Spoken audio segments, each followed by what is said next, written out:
Welcome, everybody, to another edition of For Owners by Owners. I'm your host, William Fairbanks, and as always, I have my trusty sidekick, Mike Favert, CEO and co-founder of Shop Controller. How you doing, Mike? I love that. I get to be Robin today instead of Batman, so that's great. Hey, thanks, William. I appreciate it. As you say, man, it's another beautiful day. We are blessed and honored to have some very special guests on our show today. We have Rob and April Borden with the Hive Auto Repair. Guys, how are you doing today? We're doing great. Do you guys get nicknames too? Oh boy. Oh boy. Go right into that. You know, I love the husband and wife teams because then it can get really weird really quick. It can. Yeah. Yes, it Yeah. can. We won't today. Hey, We won't today. I'll kick us off. My very first question that I have is tell me about the Hive. What is the Hive, and how did y'all come up with that? And so dive into the Hive.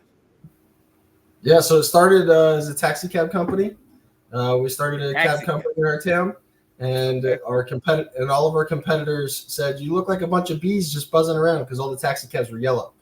And so then we called our headquarters at the time the Hive, and so that was kind of fun. And then we ended up hiring a mechanic, and one thing led to the next, and now we have a 9-bay shop and doing a little over $2 million a year.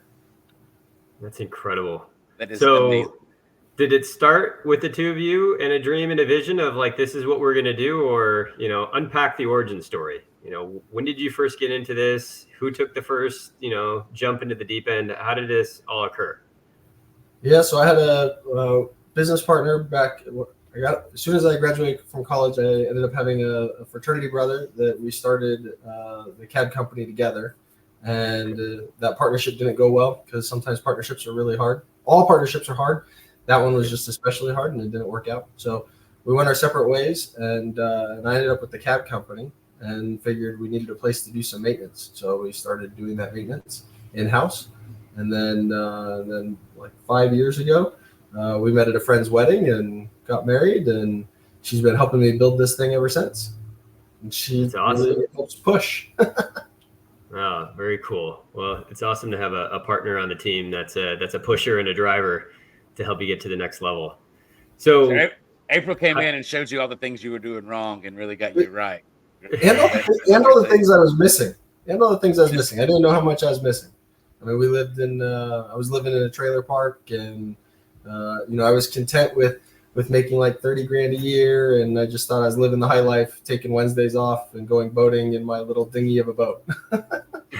But she showed me there was a whole nother future. There you go. That's awesome. And then April, where did you come from? What were you doing? And, why did you say, hey, I want to stop doing that and let's go build out this shop together? Yeah, so I was at Kootenai County Jail, and so I worked in the booking area where I was the first and last face that you got to see when you got arrested. And so meeting at the friend's wedding, he was like, hey, I got all these businesses, and you seem really smart, and maybe you just come down here and come work with me. And I'm like, jail or hanging out with my boyfriend. Okay. So it's kind of easy. It was really hard learning to talk nicely in an email instead of like cut and dry and like, this is what I want and produce it. So that's where the pushing came from, because I was like, this is what we got to do. So I don't know how you get there, but this is how you do it. Like, it's awesome. I remember one of the first emails I said, at the bottom, you have to say thanks. I'm like, for what? You haven't produced yet. So where did you all decide once you got the business, you got married, April's like, hey, we can do better. Where was that starting point? Where was the thing that you first looked at and said, okay, this is what we're going to do first to start that journey of getting better? So I love animals, and I love doing things, and I've got like a really high standard, I guess. And so I'm like, I want 9 acres and a picket fence, and I want cows and horses and all these things. And I can't keep a cow in this backyard. So let's look at the achievable goal. And maybe it doesn't have a house on there. And so we started buying different properties. One was 9 acres, and I got to put 2 cows up immediately. And then I had a deer who befriended us and hung around for like a year and a half. That was really cool. Oh, That was that really- deer.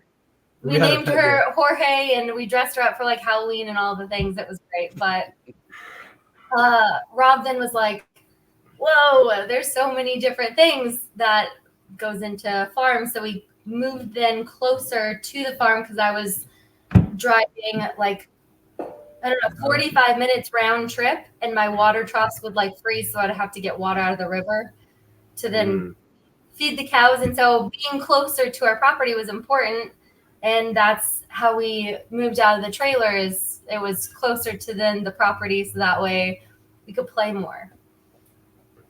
And in That's full amazing. transparency, prior to us being able to move out, we hit, I guess, my true low point. I had to swipe a credit card, personal credit card, max it out so we could make payroll. And when I told her that, that was kind of the wake up call of we need to figure out what we're doing here and actually be business owners and perform. So then we put our nose to the grindstone and we started figuring it out, and then we were able to buy the property. There you go. And that was at the time where you were still running the taxi company as well as the shop. So you had both of those businesses going. We only sold the cab company like a month ago. Oh, wow. Well, congratulations on that. That's Yeah. amazing. Thanks. Yeah, we sold it to our competition. So Okay. it was a win-win. Nice. We got, Well, that's we got good. out of it, and they got to double their fleet size. So Sweet. And then hopefully you get a lot more business from that too, yeah, from being able to do more repairs on their cabs, taxis. and really being able to do more repairs on customer cars instead of having to divert focus to fixing our taxi cabs, which was just internal work. Yeah. Like we're doing all this internal work for ourselves that wasn't paying the same rate as what a retail customer would pay. Okay. So yeah, freedom to expand the capacity for more of those higher margin clients. Yeah, I think exactly. that's a major impact for sure. And so what were some of the lessons learned? Because now you guys are being coached. Now you're super successful. When you started doing more general repair to the public, what were some of the lessons learned that helped you become like, hey, I'm just kind of doing this to, okay, now I'm going to be a business owner and I'm going to focus on creating SOPs and tracking things and having matrix and actually working on improving and growing the business. Like, take me through like how you became that person. Yeah, so I think that really kind of hit in like 2020, 2021, right after kind of COVID had hit. And then I had to swipe my personal credit card to make payroll. And we said, we have to fix this. And the way to fix this is to fix ourselves. Okay. And so we ended up joining ShopFix and learned a lot of systems and met a lot of really cool people. And that really helped put us on a path of self-improvement. And I can't tell you how many audiobooks I've listened to. I mean, it's just the list is forever long. So that self-improvement and fix, their slogan is fix the owner, fix the shop. And I think that's totally true. Awesome. So how did you land on an outside coach would be the, kind of the way to go? Did you do some Google research? Did you have some friends in the business that told you? When you're low, you're grasping for anything, right? And so I just happened to be on Facebook and I was like looking anywhere I could find any sort of resources. And then I ended up finding them and they reached out. It seemed like it was a good fit, but I was grasping. I think the hard part, the first part of your question, when he switched from a 2-bay shop to our 9-bay shop, he was fixing employee cars and only the taxi cabs. And so when the employees then had more car fixes that needed to be done than the fleet, that's when he said, okay, we can open this more up to the customers and the public and stuff. Moving into the 9-bay shop from Pullman to Moscow, which is 8 miles, but still a big move. We then created the shop, like all put up the walls, put up the lifts, blood, sweat, tear, all of the things, not paying a contractor to just plug in place, have it done. So opening it back up to the public after it's been this rundown building and now it's bright and shiny. So bringing in the customers that way. I think the low point too that he's talked about, 2020, we had all those people that then left because they said, I know that we're an important job, but we're really scared of COVID. And so we're like, well, we still have the building that we have to pay for, and the lights are not going to pay for themselves. So he put in a service advisor's earpiece and was in the back doing oil changes, spark plugs. One of the oil things that you're supposed to turn it a certain way, The oil caddy exploded everywhere. So he's covered in oil. And I walk in and he's covered in oil and he's talking to a customer on the phone and he's looking at me and I'm like, you're a mess. What are we going to do? I mean, you can teach me. I hope you took a picture of that point. So you, at any point in time, you can reference back because those are important moments. And that's what we're using for our auto repair near me side branch. But we're using that as like, you can't just be a one-man show, even though you want to. There's so many people that are just dying to help you. You just have to let them help you and trust that their intentions are good. And so he reached out to these people and he said, okay, they either are taking our last dollars or they're actually going to help us. And when we told them the revenue that we were doing, we were probably producing like $30,000 a month. And they laughed and it kind of made them feel bad. But okay, so to be fair, they didn't laugh about the 30. They said, "What is your goal?" And I said, "Man, if we could just do 100,000 a month, like if we could just do that, I would be happy." Out of a 9-bay shop. That's when they laughed and said, "That's when they laughed." Yeah, that's when they laughed and said, "Well, that's a joke. That's too easy. Your goal will be much higher than that." And we're like, "We'll get you to 100 right away, and then the goal will be much more than that later." So you're like, what, 100 right away? That sounds amazing. Like, yeah, how do we do that? Yeah, because they're probably looking at net. You should be doing how much a bay? You know, what was the goal when they said? Quarter million a month is. The other part is we didn't know those calculations. So right.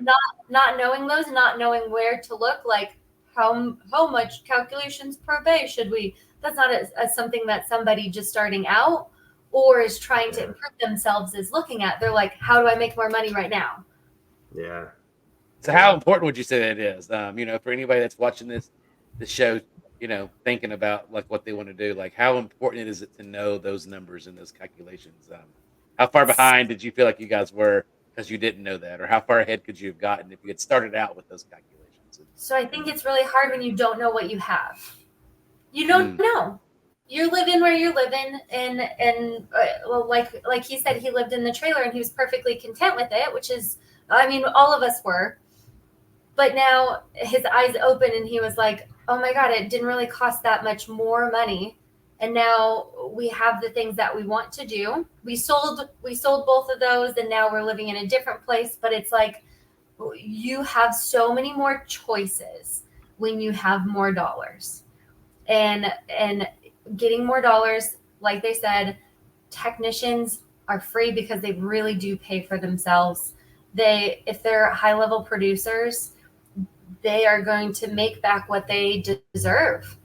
And if you're doing it by yourself, you're racing to the bottom. Yeah.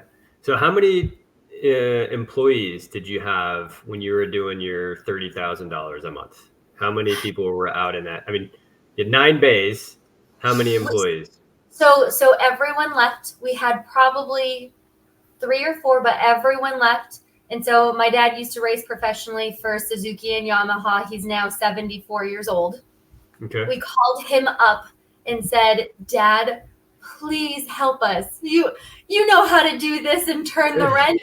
Come down and hang out with us. And so he hung out and he put in starters and he wore his cute little bib like the old mechanics do, and it was adorable. That's awesome. But Dad to the rescue. And then what? So Dad was basically like a restart employee number 1. Yep. And for 2 days, and then he got a root canal and had to leave us. So it was good to try and catch up. Wow. Yeah. And then what did short-lived. you do? So then We did you go quickly- hire more technicians? Did you go find a GM? Did you go find a service writer? What were the steps? Yeah, more people as fast as we could bring them in. We ended up having an old O'Reilly's driver that ended up he was retired from O'Reilly's as a driver, and he came in and said, "Yeah, it looks like you need some help." And I said, "Yes, please." And so he came in and he helped just do a lot of things around the shop. And then we got a technician on board, and then we got a couple technicians on board. And The O'Reilly's driver just turned 75, by the way. So, Nice. and he still works with us, and he's perfect, but he just wants to help. yeah, he just wants something to do and to be able to provide a meaningful difference, and he does that every day here. So it's super awesome.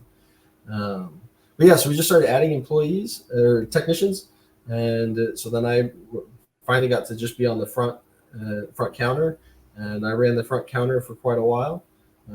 Tried hiring different people on the front counter, but that's really hard. The front counter is the face of your business. So, somebody was up there and they only could do 60% of what I could do.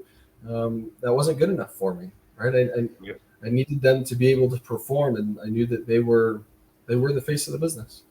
So eventually we iterated through enough people and enough times of kind of a roller coaster of people through the shop. It was the growing pains were real.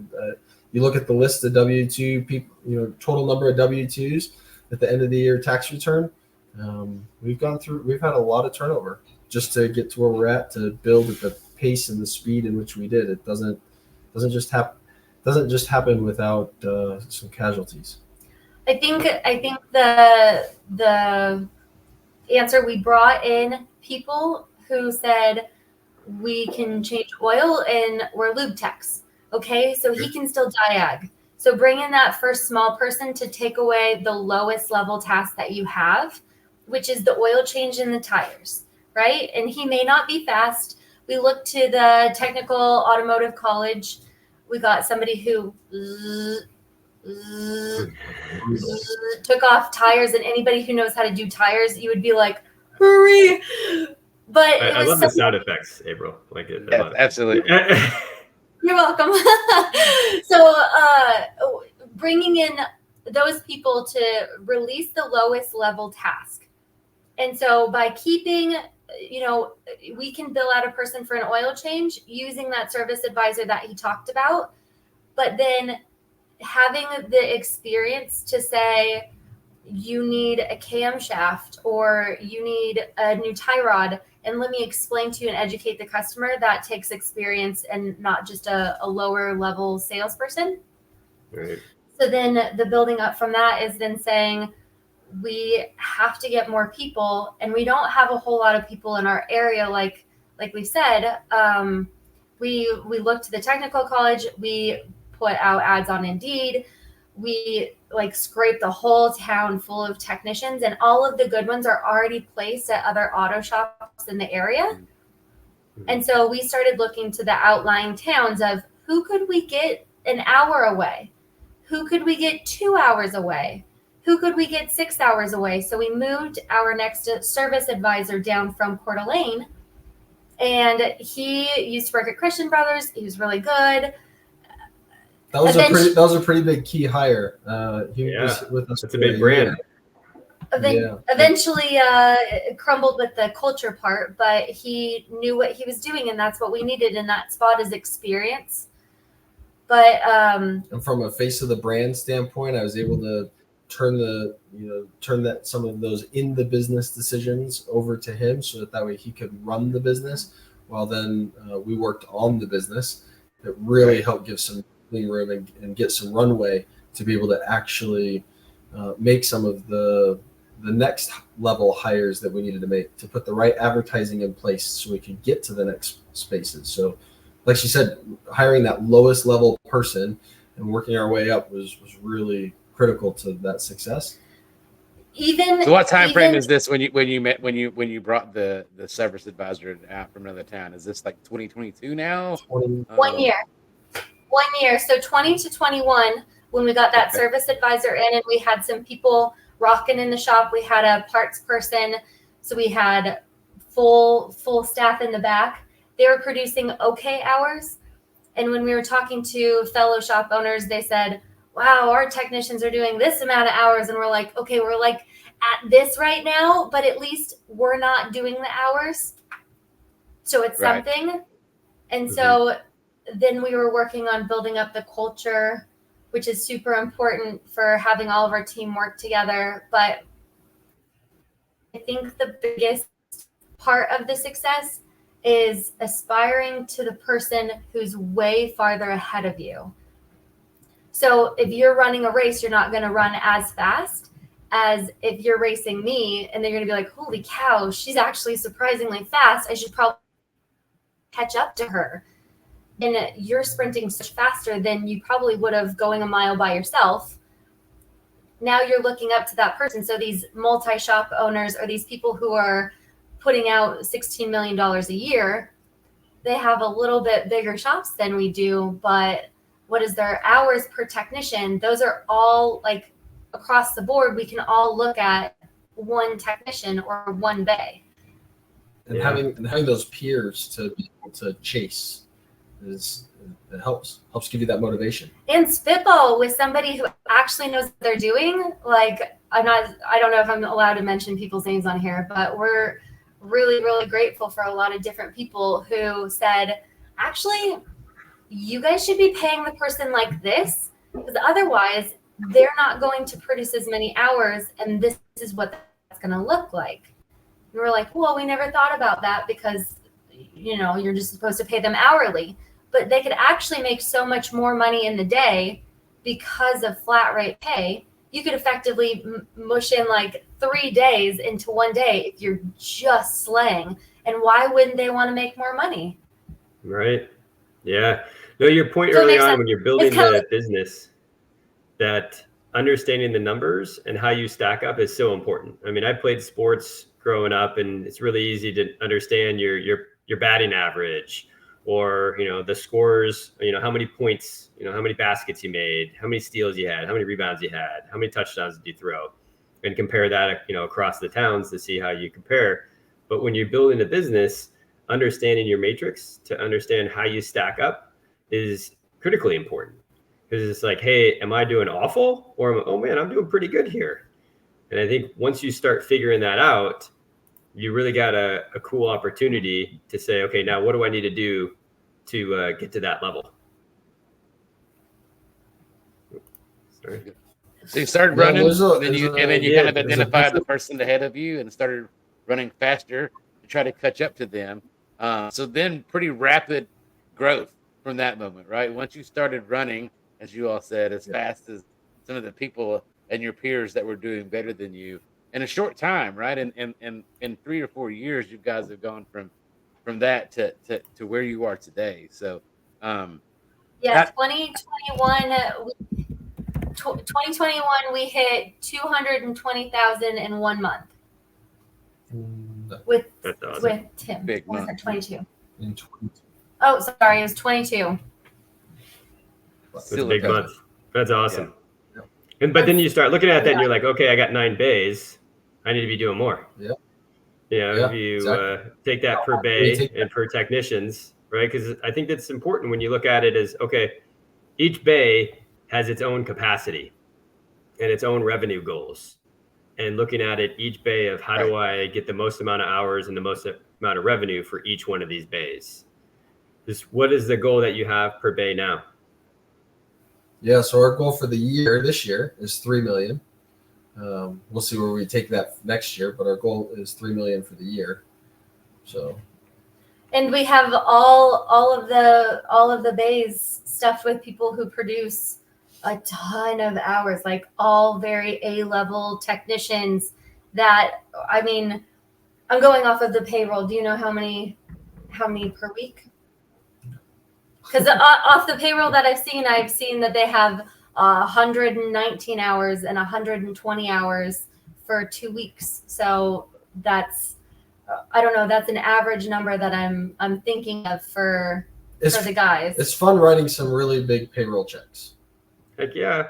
Right. And Yes. then when you get to go pass those out and you get to say, hey, you just made $5,000 this pay period. Hey, you just made $6,000 this pay period. One guy, right? In a 2-week window, and you get to go back and do it again the very next pay period, and that guy's tracking $150,000 for the year. And that's really cool, especially in our small little town. We have 30,000 people. We're in a pretty rural market.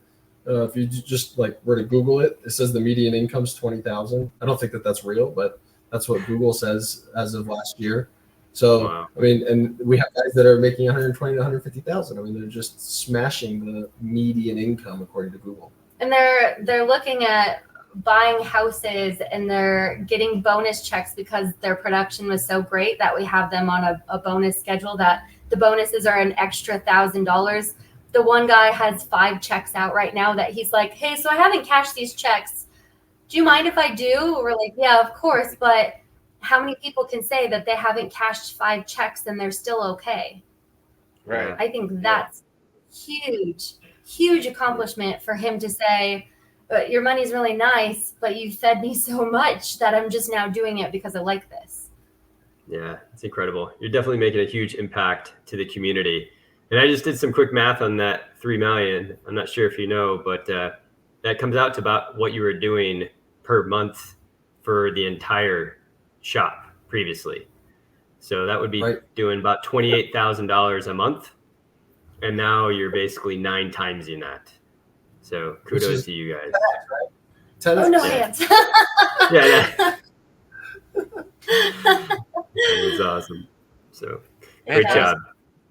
And then we mentioned earlier, you said you were doing something else in the community. So now that you're moving and you've set up your processes and you got your business going, there's a new venture that you started working on.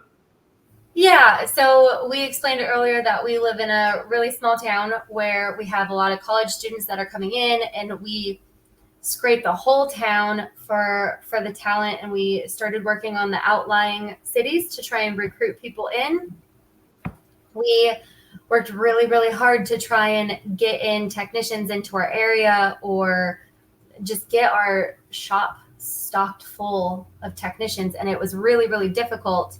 And our coach was like, you have to just spend hours and hours and hours looking through and shouting out basically to all of these technicians that you're hiring, and keep upping the flat rate so that way it's more appealing, and try and showcase what's better about your shop than where they're currently at.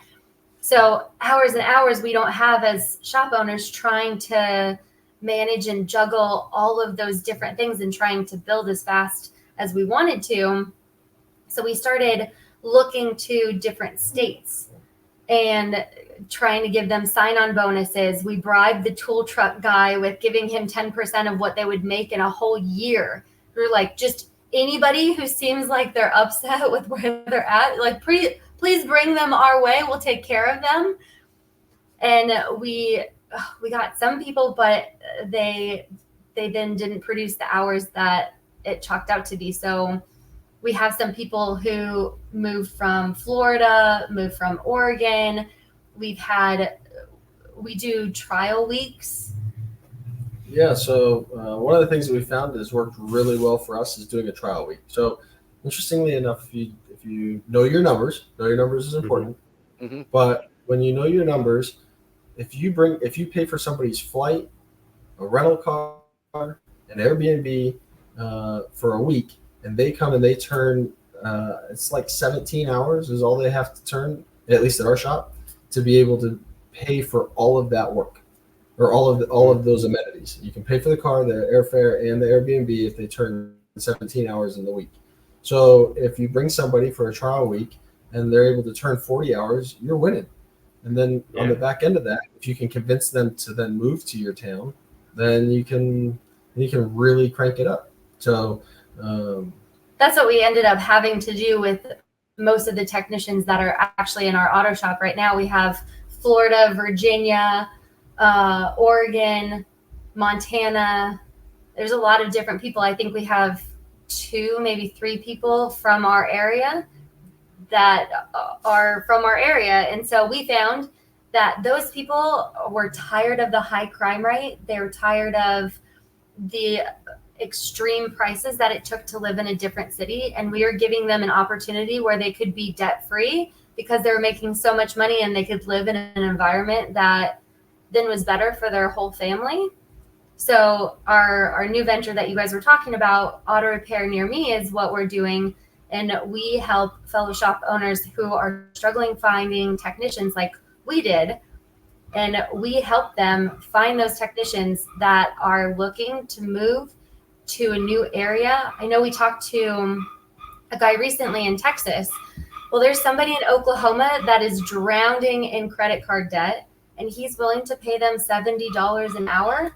You know what a life changer that would be, just one small state away, where that guy, he's already working on cars. It's the same kind of environment, right? Oklahoma to Texas, and he's still going to get to work on cars. But now he's making so much more dollars an hour that he can actually get out of his debt and be better for his whole family. So that's kind of what we're doing is we're just trying to help auto shop owners get those technicians, and also help those technicians have a better quality life doing what they already love doing. Wow, that's amazing. Really. Yeah. That's awesome. So how do you do it all? How do you, you know, you're running one business that you're chasing, big goals, you have big dreams, and then now you've decided, well, let's just do another one. How do you split your time? How do you do it? What drives that? Are you looking for the third cow? What's driving these things? We actually have a number of different businesses. We focus on the auto shop, but we have a number of different businesses that we have up in operations. So adding one in, I don't know if anybody's ever had 4 kids before, but they always say like, oh, the 5th one is just another mouth to feed. Yeah. Have you ever heard anybody say that? Oh yeah. Well, it's usually like the first kid ends up raising the 4th kid. So like you got businesses running businesses basically. Yeah. There you go. There you go. So it works because the different people also that we have trialed, and they're in Texas, Utah, California, all these people, Alabama, all these people have reached out to us that were like, we want to be at your auto shop, but we don't like Idaho because it's cold. Do you have another location? And we're like, well, shoot, we wish we had another location, but I don't know if it would be in Idaho or somewhere else. How can we also work with these technicians? And then just, I feel like it's giving it away. It's like free technicians and free auto shops that get to benefit. But that's kind of where we were like, it's not easy. It is just a different company that then you're looking at to fill the same position. So if I was going to fill my auto shop, I would be looking at that high quality technician, and I would tell them what the environment looked like and give them an opportunity to sample it out. And that's what we're doing with these other auto shops, doing the exact same thing that we would do for ourselves. Market, have them have the trial week, let both of them test it out so that way the cultures feel like it's the same. So I feel like it's no different for another auto shop than it is for our own, and we already know how to do it very, very well. Makes sense. Now you touched on a key word earlier, though, the culture, and the culture that you maybe had coming out of COVID 2021, 2022, and now the culture that you have now. And that's kind of probably a big nuance of what culture you guys are bringing versus what somebody else can bring. Maybe touch on culture a little bit and how you've evolved between the two of you at your shop now, and then even how your businesses and other businesses that you're helping. Yeah, I think one of the things is I'm a really nice guy, and so in being such a nice guy, it has made it so there's been times where I've allowed our employees to walk on me and to just take advantage of that, of my niceness. And so, not that I'm not nice now, but you have to hold people accountable, and you have to inspect what you expect. And so by holding them accountable to that, then they can perform and you get the results that you're looking for. And we get the results we're looking for if they then are met with with a good work environment and pay that matches, then the rest of it all just kind of comes together. I mean, the guys this last weekend threw a barbecue at one of the guys' house, and they had a whole little shindig Saturday night and got together on the weekend just because they enjoy hanging out with each other. And during the week, they spend so much time working that they don't really get to do that. So they were like, hey, let's just have a little bonding event. So, some of those things just start happening organically. We did have a really, really nasty culture to begin with, and we did not like it. It was an issue that we had in the shop. I was just sweeping up the floor, and some guy kicked my dust pile as I was sweeping it, to the point where, like, that's the people who are working in our shop. And they're all, everybody is an A-type personality. And so trying to bring those people together is like having a football team. Like, you're all really strong and you're all having the same goal.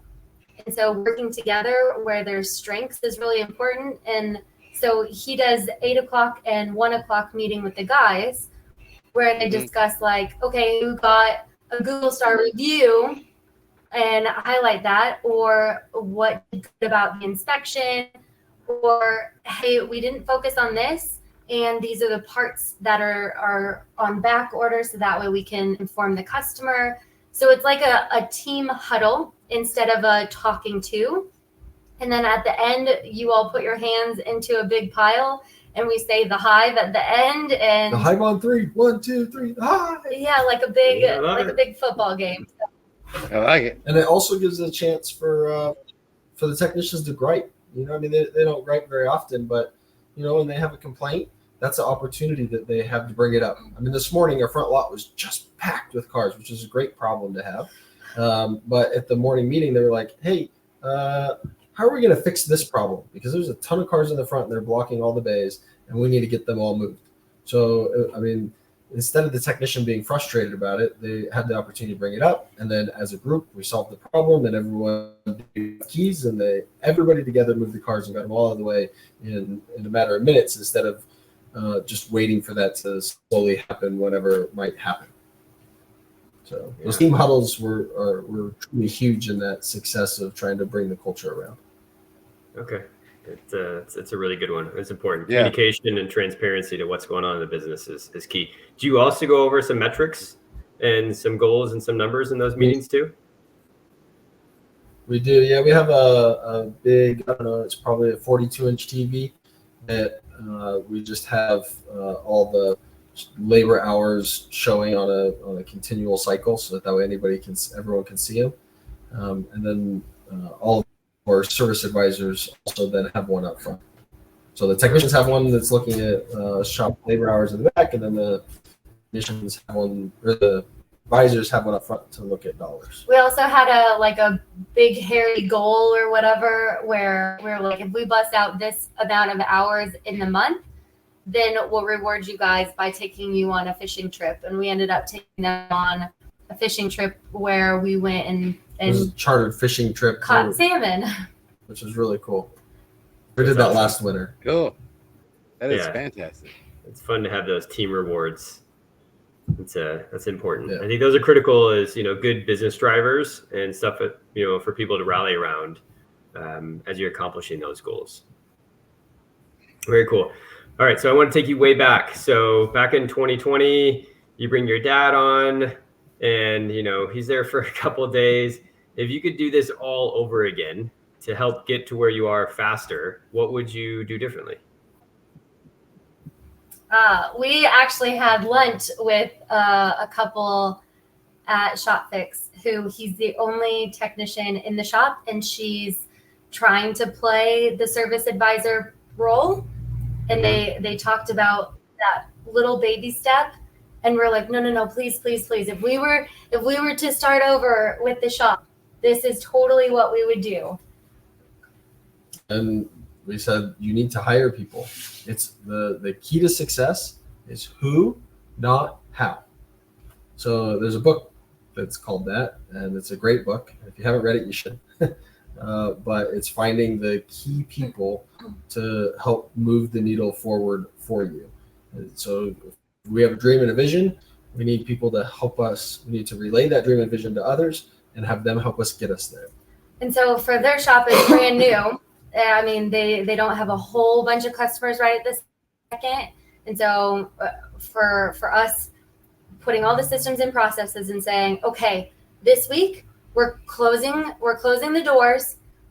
We're telling the customers, sorry, we're closed this week. There's lots of shops that close down and go on vacation and stuff like that. But we would close the doors for a week.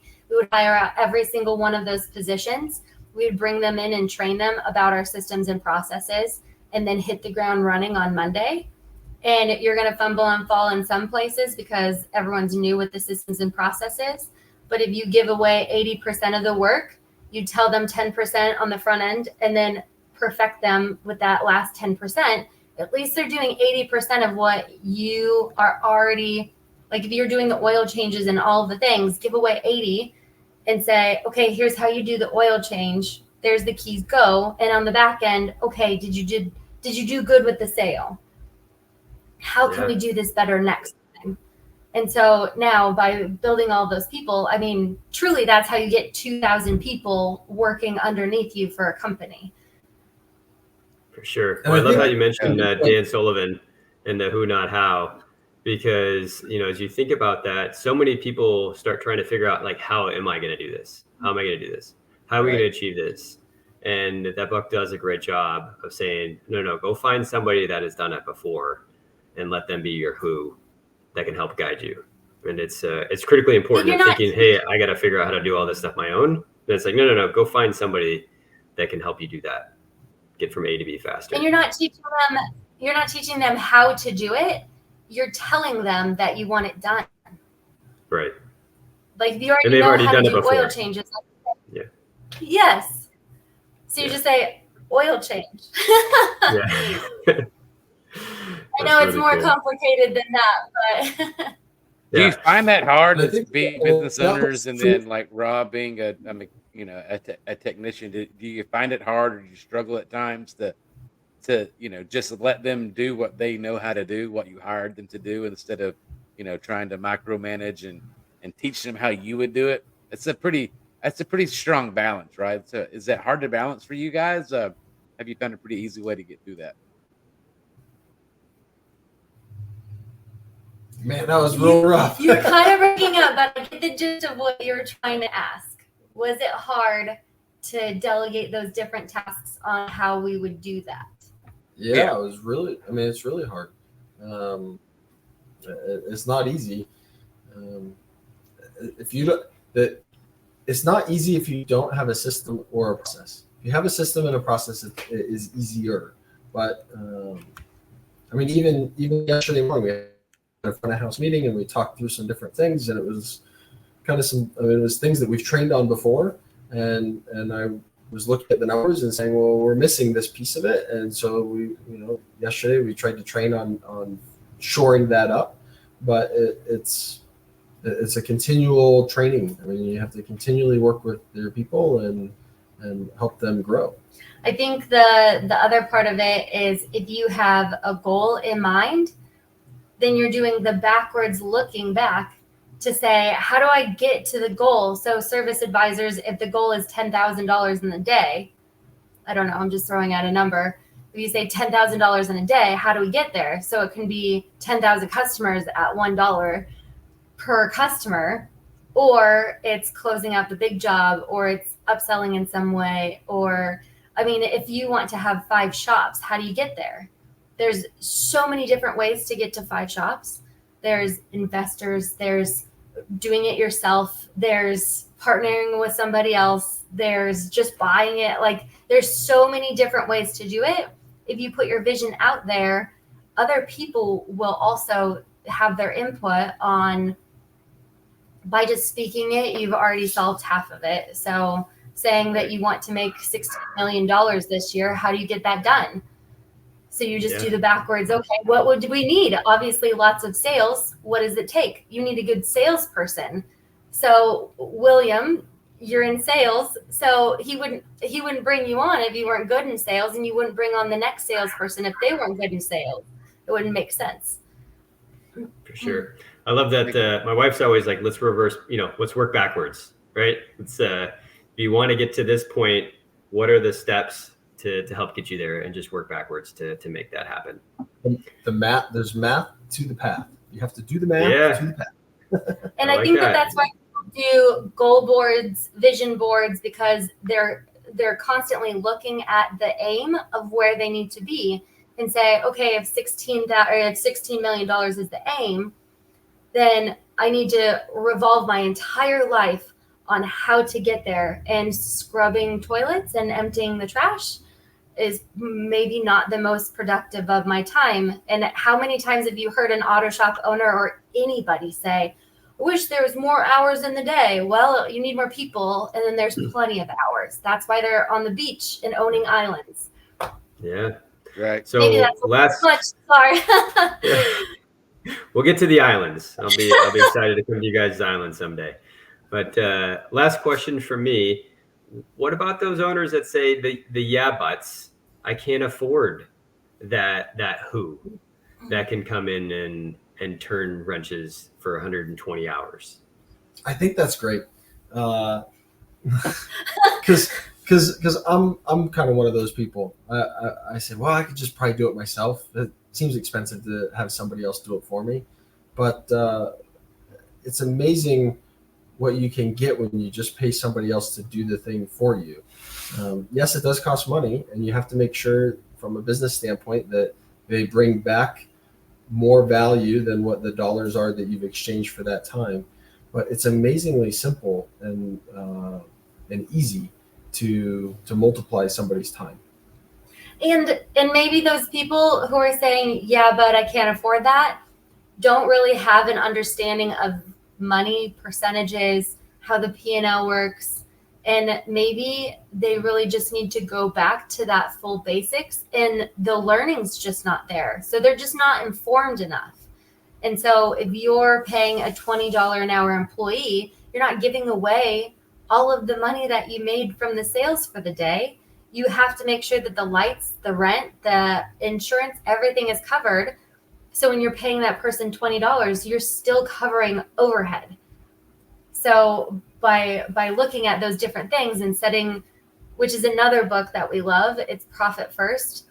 We had to swipe our credit card, like he said, to pay for wages. And by having this book teach us to set up different accounts that we've had. And I fought him really, really hard for our personal accounts, because I was like, man, you're just trying to take money from me. But it wasn't that at all. So when you set up the different accounts, we have 8 for our shop. So it's the advertising account, it's the cost of goods account that's going to pay for our parts bills, it's the wages account to make sure that we pay for our employees, it's the taxes account because Uncle Sam does not say no, he says yes. Yeah. And he wants your money. But and we have all sorts of different accounts, so that way everyone is paid, our parts people are paid, we have money in there for wages. And then we have what's called a war chest, which is an investment into either a new alignment machine, new lift, or an investment into another building or something like that. So once that grows by percentage, then you say, okay, I can do this goal that gets always with the mindset of what is going to make the business more money. Obviously, you just don't want to drain it because you want a kids park out front. That's not going to bring in more money. Right. But you could have the church come and set up a car wash for free and give you attention. There's so many free ways to do attention outside your building, but also by looking at the percentages that you have coming in, and there's tons of people that can help with that, but it ends up working because you're going to make so much more. But when you spend more, the bills, or when you make more, the bills are higher. And so if you're looking at the percentage, it doesn't matter if you're making $16 million or if you're making $16 an hour. If you're looking at the percentage of how that lays out, the percentage always is the same. Yep. It's not No, the same, for but So for example, like if you say cost of goods to be able to buy the parts should be 25%. If you're doing $100,000 a month, it would be a $25,000 a month part mill. But now when you go to $200,000 a month, it's a $50,000 part bill. Yep. When you the initial gut check is, oh, it's $50,000. Well, when you look at it, compare it in relative terms by percentage. If it's still only 25%, you're still in the clear. It's okay to spend that much more money on it. So the numbers just bigger. So follow the math, right? Follow the math. Yeah. Math to the path. And like she mentioned earlier about the technician who came in and asked about the 5 paychecks he hasn't cashed. Because we move all the money every time there's a payroll, we make sure there's enough money in the wages account. It was easy to say, yeah, sure, go ahead. Because it's still hanging out in that account waiting for him. And we knew that money was not money for us to spend to go buy a lift or go do something else with. And or another cow or anything like that. Yeah. we knew that money was spoken for. Yeah, exactly. That money is spoken for the employees. So when they need to cash their check, the money's there and there's no question about it. So awesome. I would like to touch back on, you asked what would we do differently if we could go back to 2020? And I have 2 things. First is I would have bought GameStop. I would have sold everything and bought GameStop. And then you follow Hello Kitty? You follow Rob? Yeah. Diamond hands, right? There you go. So I would have done that if I could go back in time. But I think the other thing too is the power of social media is greatly understated, and people are starting to come around to understanding what that can offer. And that's really what our new business is leveraging, is it's leveraging social media. It's been around for a long time. We've all used it. We all swipe with our phone all day long. We're swiping. But it's amazingly challenging on the other end of it to try and put those ads correctly in the people's hands you're trying to put them in. So we use advertising with with Auto Repair Near Me to help you increase car count and find technicians. And again, it's amazingly powerful. And yes, you can do it yourself, just like you can change the oil yourself. But if you're trying to manipulate your time and multiply that, then it really does make sense to just hire somebody else to do it for you. They can do it cheaper, faster, and they typically have a system and a process in place to make that all happen. Which is where you guys are coming in and saying, hey, if you are missing out on all these customers, we have a product that instead of putting somebody at the front desk 24 hours or constantly answering the phone when you're at home, you have an easy, smooth way to then have that plug into the schedule, where we were talking about, like, man, how soon before it actually replaces that service advisor, not to sell it, but just to answer it. Because there's lots of people who don't want to talk about the weather or how it's going today. They want to talk to your guys' system to then say, just schedule me and this is what I want. Yes, exactly. Love it. Thank you for the plug for voice controller, Mike. I don't have any more questions. As always, man, thank you for all your insightful questions and thought-provoking questions. Rob and April, it's been such a pleasure to have you on the show and the episode. Really looking forward to what we can do together in the future, and definitely get you guys back on for another episode down the road. We can talk about cows and deers a little bit more, man. I love that. So very, very happy to hear your success, and thank you for sharing how you guys got there. Hopefully somebody will find something in this video where they can pick out and take some of your advice, go read a couple of books, and have their own successful shop. So really appreciate you guys for coming on.